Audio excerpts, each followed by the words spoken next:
Hello everyone, Darkside Phil here, and welcome to another edition of the Hateful Truth video game review series, where I give you maximum truth and minimum bullshit regarding the latest video game releases. And today we're going to be talking about a game that, in my opinion, alright, probably could be a game that many people will or would enjoy. A game that, under other circumstances, could have actually been something that lots of people would have been playing and enjoying and all collectively talking about, and it would have been a buzz within the gaming community. However, there are lots of things that go into account when it comes to how good a game is received. There's things like gameplay, there's things like graphics, there's things like story, there's things like game design, there's things like the replayability and actual length of content, the cost of the game. All of these are factors.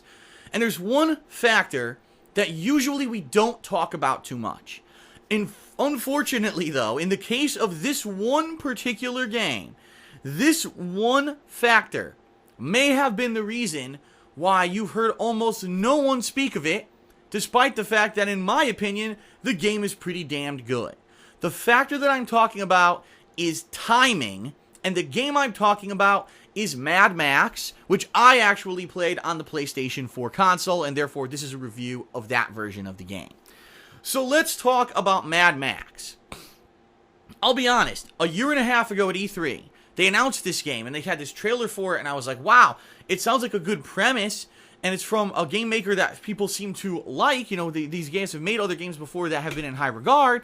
However, why are they making a Mad Max game now? You know, why in modern day? And then come to find out, as we all know, they were making Mad Max Fury Road, this movie that released much earlier this year in 2015, and actually to critical acclaim. People loved this movie. They said, wow, a return to classic movie making where it wasn't all about just excessive CGI, but instead it was all these over-the-top, you know, real-life budget pieces and things, and it was a really well-received, well-done movie, made tons of money. I personally saw the movie as I was playing the Mad Max game, and I was like, wow, this game is like right alongside the greatness level, right, of the movie, in that, you know, it really brings the world of Mad Max to life. You know, this is a movie franchise we haven't seen since the 1990s, and for it to come back in full force in 2015 is pretty wild.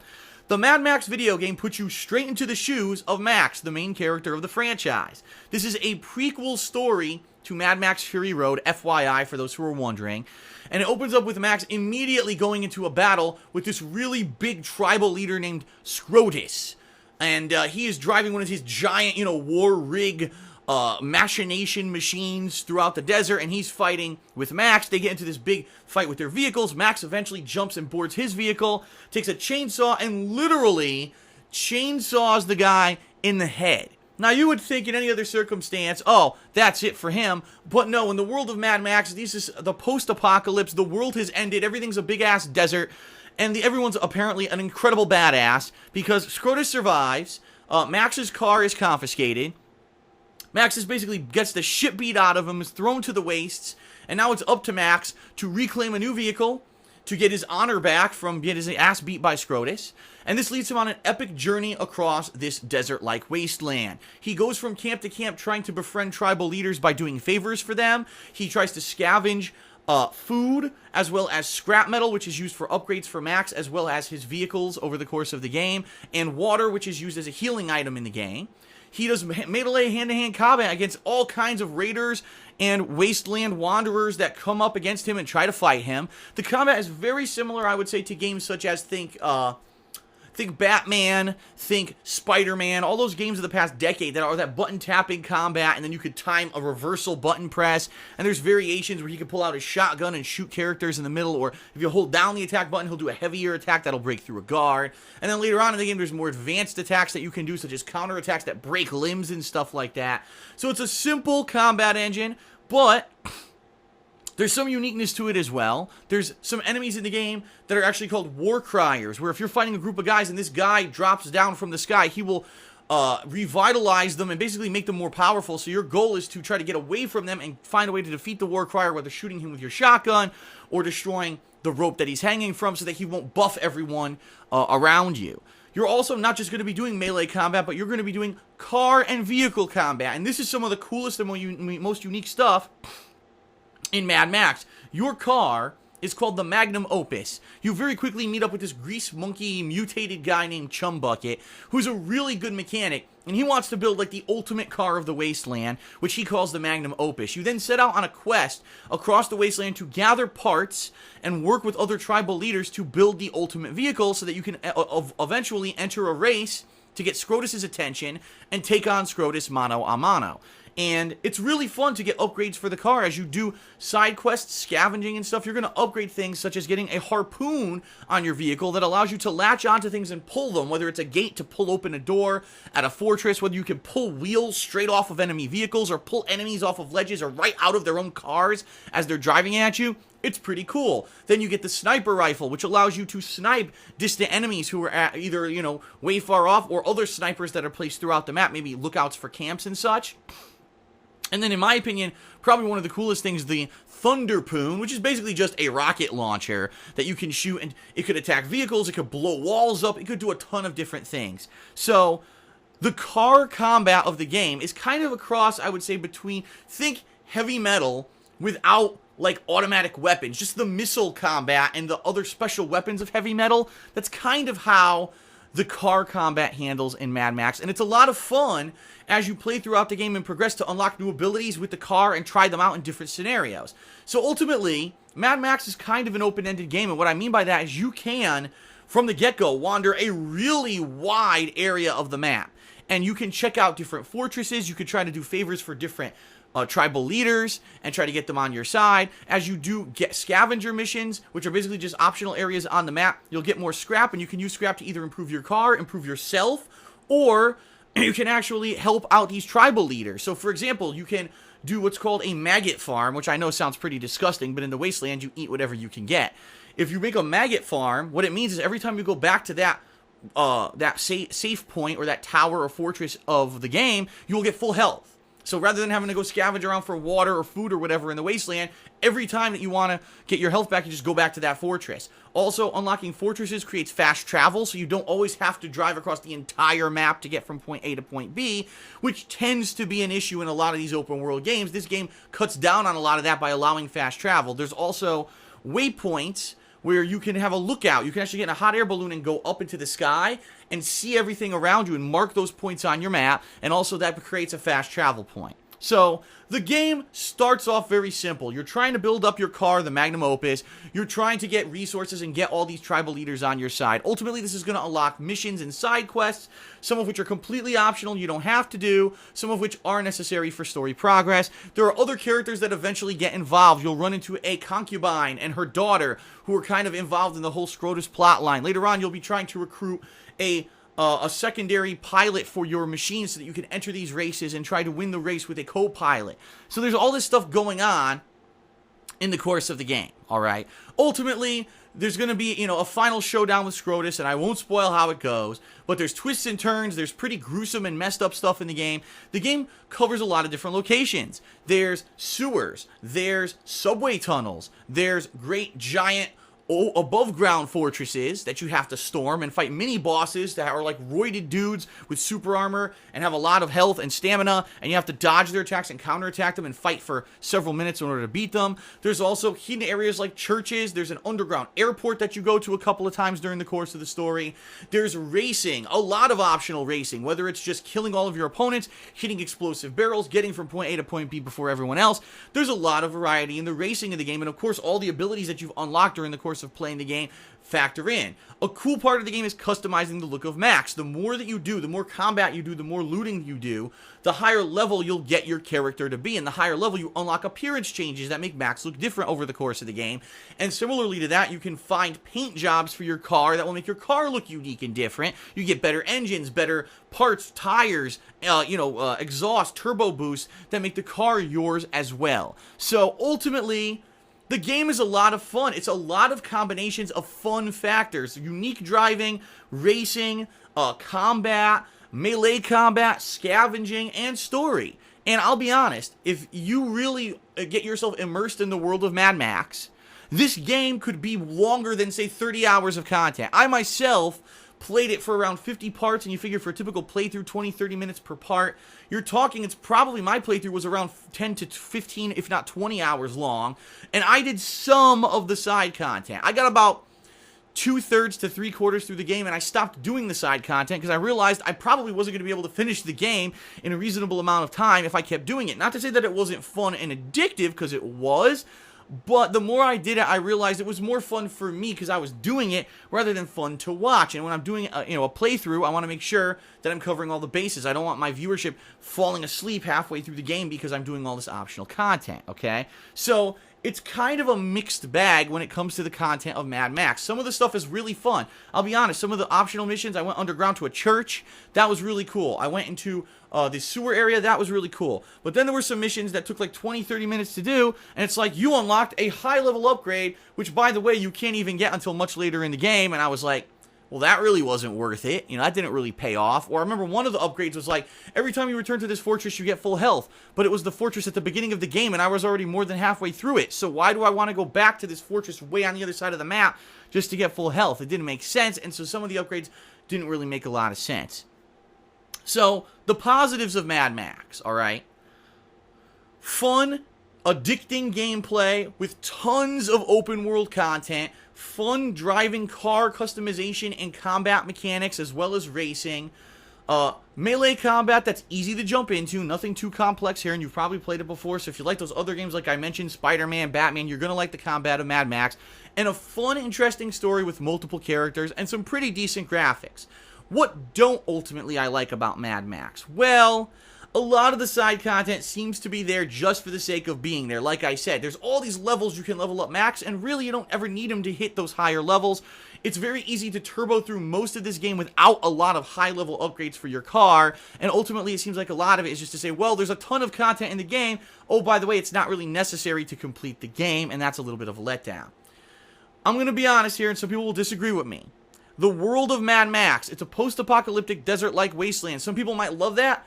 I'll be honest, I found it a little boring. I thought that, wow, I'm driving across these giant desert-like, barren areas, and sometimes it's just annoying because it's like there's nothing really to look at. I'm driving across an effing desert, and I wish that if this were any other game, if it was another locale, if you were on an alien world, if you were driving through the real world, and this was the kind of game, it might have been, like, amazing. Instead, it's just a lot of barren crap. And it's like, damn, this is like, because it's the world of Mad Max, I understand that's what they were going for. And if you're looking for a Mad Max realism game, you're going to get that here. But my question is, why did this game have to be Mad Max? Okay, and we're going to talk a little bit about the timing aspect of that in a moment. This game has a lot of cool elements from other styles of games compiled into one great, coherent thing. But why did it have to be Mad Max? And of course, people might say, well, because they wanted to get that name recognition so people would buy the game. If it was a new franchise, they might not have bought it because they would not have known what it was. But now we're going to talk about the timing aspect of it, alright? The timing aspect is terrible. Mad Max was released the same day as Metal Gear Solid 5, so right there, I mean, one of the most overhyped, incredibly fanboy-heavy game genres ever, right? It's supposed to be the final game from Kojima since he's working for Konami, and the final Metal Gear game officially ever. Like, obviously, anything else that happened during that time frame was going to be overlooked. So horrible, horrible release timing for Mad Max. And this is the thing that really gets me. So you say, oh, well, it's in the world of Mad Max because they wanted to cash in on Mad Max, the movie, Fury Road. They wanted to get sales based off of that. But the movie came out like 6 months ago. Like, I think it was like May, and this is September. So we're talking 4 or 5 months ago. Why did you wait so long to release the game? You know what I mean? And it wasn't like there was an announcement the game is massively delayed. No, the game was never, like, planned to release the same time as the movie, which should have been the case. Like, the movie's hot. The movie's great at the box office. Now I'll go home and I'll play the game, the tie-in, right? You're into that Mad Max feeling. Not 5 months later. 5 months later, you're into this heavy, busy gaming season, and you're looking for the big, heavy-hitting AAA heavy-promoted releases. This is not one of them. And it's a shame because I remember, like I said, a year and a half ago when I saw this promoted at E3, it looked promising. And then when it comes out, it's like not one person cares about the game because everyone's into Metal Gear mode, and it's all about the timing. If they wanted to cash in on the popularity of the Mad Max movie, this game had to have at least come out somewhere remotely in the same realm of time as the movie, and it didn't, even if it had come out, say, July, right? Okay, 2 months after the release of the movie. Great. Not perfect timing, but July's a dead month. There's typically not a lot of new releases then. Maybe people would have checked it out. You can't release it the same week as a giant AAA monstrously overhyped title and expect that anyone is going to buy this game for the same price as that game. You know what I mean? And it's very disappointing because overall, I did like Mad Max, but no one really talked about it. This is probably, quite honestly, one of my least successful playthroughs of the year because people were so into Metal Gear, Metal Gear, Metal Gear, Metal Gear, and that's all anyone wanted to hear about. Timing was terrible for this game release. And now, ultimately, the one gripe I have with this game that really is the one legitimate kind of gameplay gripe. The camera during melee combat. I've complained about camera movement and camera placement during melee combat in this style of game for a while. Every Batman game I mention this. So Spider-Man games I mention it. Why is it that during melee combat, all of a sudden the camera has to like get really fucking close to your character if your character's near a wall, and then the camera never fucking pans out again? Right? It seems like there's a real cameraman in the room. So, Max is back against the wall. Is the cameraman stuck behind him, bobbling the camera like this? So all of a sudden he has to be extreme close-up in Max's face? No.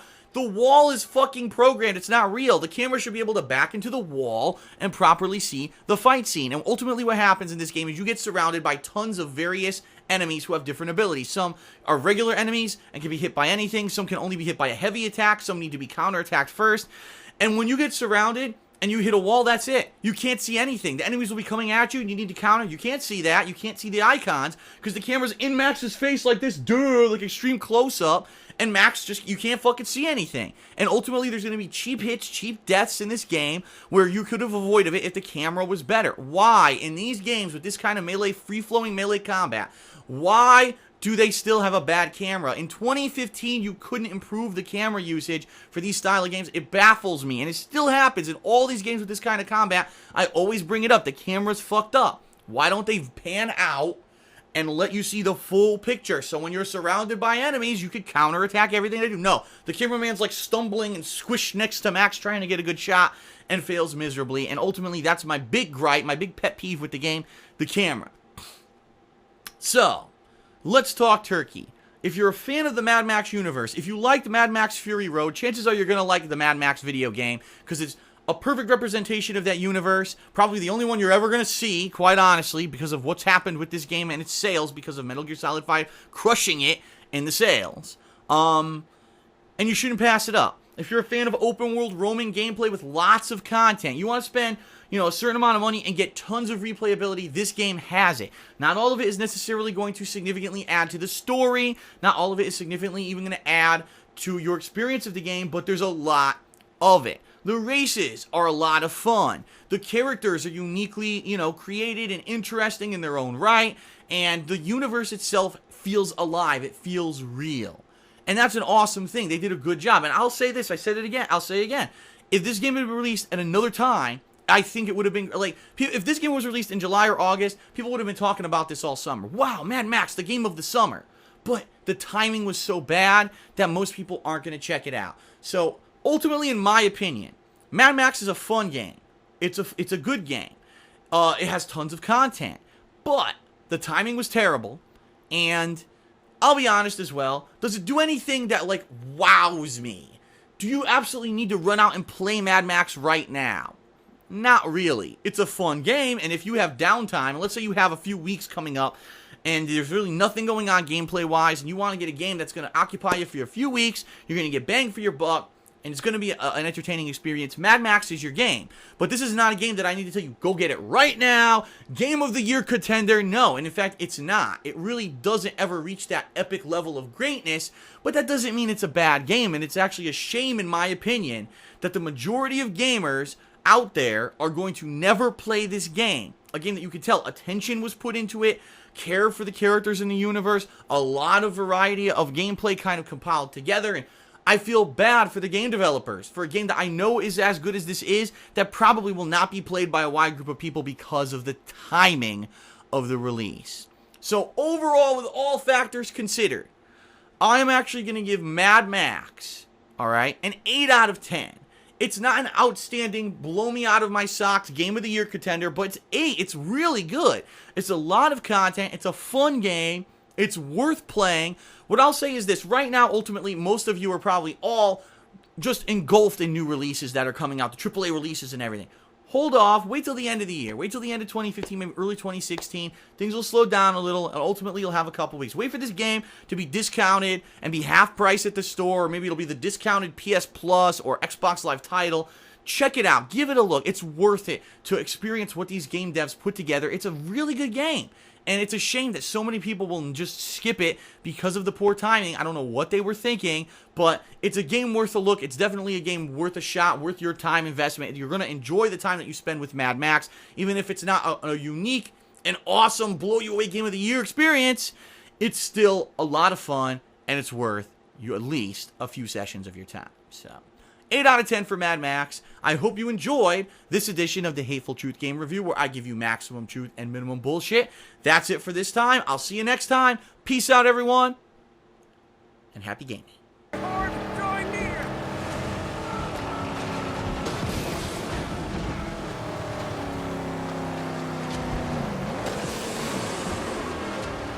Okay. Stop this region, Saint.